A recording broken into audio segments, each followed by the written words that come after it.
chantier racontait une part de cette évolution, chaque structure témoignant du savoir-faire de notre équipe. Et aujourd'hui, nous franchissons une nouvelle étape. Voici où tout a commencé. À ses débuts, voici où tout a commencé.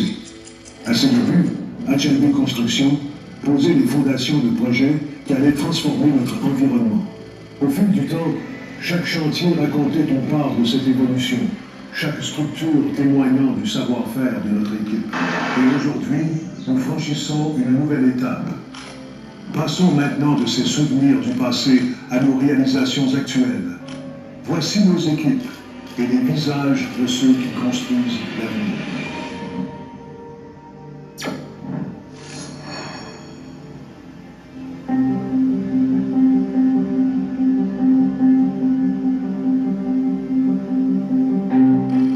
Je suis Abdoulaye Diaye, directeur général de HLB Construction.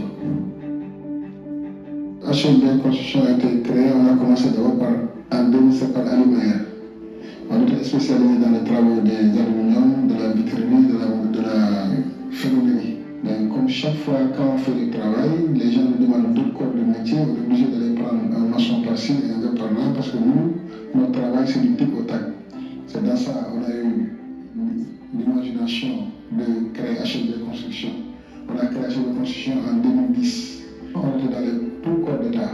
C'est comme ça qu'on a évolué. On voit que la rapidité de nos travaux et puis le travail bien fait, nous on ne traîne pas dans les travaux, c'est ça qui nous a amené jusqu'à là aujourd'hui. On est dans les grands travaux, on travaille des ingénieurs, on travaille des techniciens qui s'y connaissent.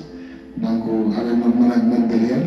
Donc c'est ça qui a produit tout ce que vous avez vu aujourd'hui. Je suis Madame Kouadio Inès, directrice des opérations de HLB Construction depuis maintenant 2 ans. Mais au préalable, j'étais la responsable de l'administration et des finances. Je suis Jules Maman, responsable des ressources humaines et de la comptabilité au sein de HLB Construction. Je suis Yves Dagouri, ingénieur en mécanique et automatisme industriel. J'ai pratiquement 16 années d'expérience, dont 8 dans le domaine du bâtiment. Aujourd'hui, cela va faire près de 3 ans que je suis directeur technique à HLB Construction. Paco Martinier, voici, technicien en génie civil responsable pour HLB Construction.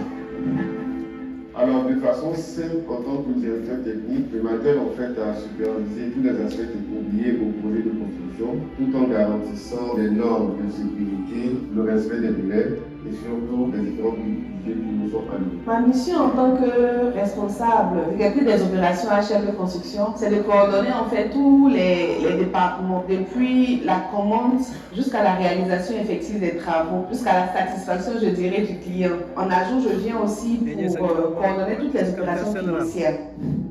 Oui, il y a des moments qui m'ont marqué, comme vraiment le début avec Ali Maher, j'avais une moto, c'est avec ça que je faisais mes courses pour aller sur les chantiers. Donc avec la moto, j'étais tellement présent. Quand un client a besoin de moi, je suis là. C'est après de fur et à mesure, après j'ai eu une petite 205. Donc c'est avec ça que je faisais des feignants, je n'ai pas encore des paresseux. Moi j'aime beaucoup tous les gens qui travaillent. Quand je vois un bon travailleur, j'essaie toujours de les mettre à côté de moi pour qu'on puisse procéder ensemble. Donc c'est ça qui nous a amené jusqu'à là aujourd'hui. Oui, on a des souvenirs de nos premiers projets avec certains particuliers qui nous ont vu que des fois, sur notre fondation d'aluminium, on a besoin de la maçonnerie qui est mal faite, donc on est obligé d'amener des maçons pour le corriger. Donc des fois, ils ont besoin de la plomberie qui est mal faite, on a un plombier qui vient le faire. Donc je m'occupais aussi beaucoup plus des villages des expatriés de Nestlé. Comme c'était des projets un peu sensibles, c'est les grands parents qui habitaient dans les villages, les expatriés, donc c'est moi, je m'en occupais. Donc il y avait le contact de leur famille, le contact de leurs épouses. Donc c'est un domaine qui m'était un peu réservé à moi. Donc il y avait le contact des gens, donc il y a une manière d'arriver chez le patron, de trouver sa femme, de trouver ses enfants. Donc c'est moi qui m'occupais des villages de Nestlé étant à l'humain.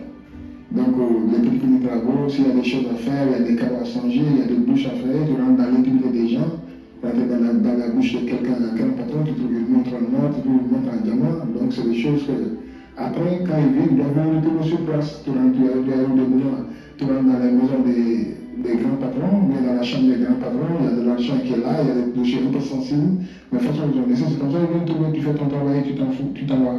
C'est comme ça, donc ils avaient besoin de ma présence, c'est ça qui a permis d'évoluer, jusqu'à arriver là. C'est le fait qu'ils nous ont rencontrés, c'est ça qui nous a maintenus là. Quand on parle d'ALMR, HLB, il y a toujours des gens avec qui tu as travaillé, qui t'ont accompagné. Je peux citer M. Moussa Lenani qui a toujours été à mes côtés. Chine qui est venu, après Mme Kouadé est venue nous rejoindre, qui fait un travail vraiment, qui a un travail adaptable, comme on dit ça, voilà, vraiment. Avec M. Maman, vraiment, Mme Kouadé est au fond et au monnaie, avec toute l'équipe qui est derrière. Après, elle va décider. Je suis à HLB Construction depuis 2010 et lorsque je suis arrivée en 2010, on a acquis le premier gros chantier, à savoir la construction du bâtiment formation avec un de nos clients principaux qui est Nestlé Côte d'Ivoire. Et dans les débuts, j'avoue que j'étais venue juste pour un contrat en attendant que j'ai quelque chose de meilleur et puis parti. Mais j'avoue qu'à un moment, ce n'était plus simplement travailler pour avoir un salaire. Mais c'était simplement l'amour de la chose en fait. Quand un client nous demande un travail et qu'on exécute et qu'il nous envoie des mails pour nous féliciter, pour toute la satisfaction qu'on a pu lui donner, ça a été vraiment quelque chose de particulier pour moi à HLB. Bon, on a différents clients.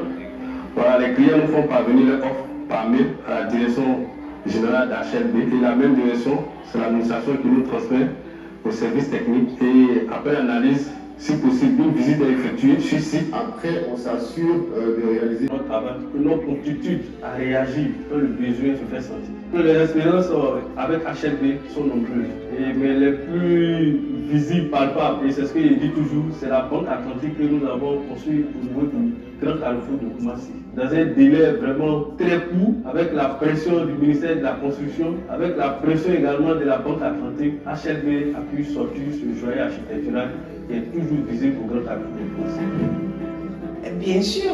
Depuis, je crois maintenant 1 an, on a mis en place ce projet de construction de maisons pour une mise en vente en fait. Mais on construit la maison de A à Z avant de la revendre. On veut s'inscrire dans du beau standing. On a créé au sein de HLB Construction un département à part entière qui s'occupera spécialement de l'immobilier, mais avec des matériaux de qualité et avec tous les plans fournis à la base pour que le client qui veut demain modifier ou le client qui veut demain savoir comment est-ce que son bâtiment est construit à tous les détails de A à Z. Bon, moi, ce qui m'a marqué, c'est mon entrée à HLB. J'étais chef de projet à Nestlé Yokubo, un projet assez complexe. Nous avions des délais vraiment très courts. Donc j'avais une pression énorme. Et ce qui m'a marqué, c'est que bon, moi, je ne le savais pas. Mais chaque jour que je venais, en fait, il m'observait. Il observait ma manière de travailler, ma manière de communiquer avec mes équipes, avec le client. Et il a vu en moi, en fait, une personne qui pouvait apporter un plus à son entreprise.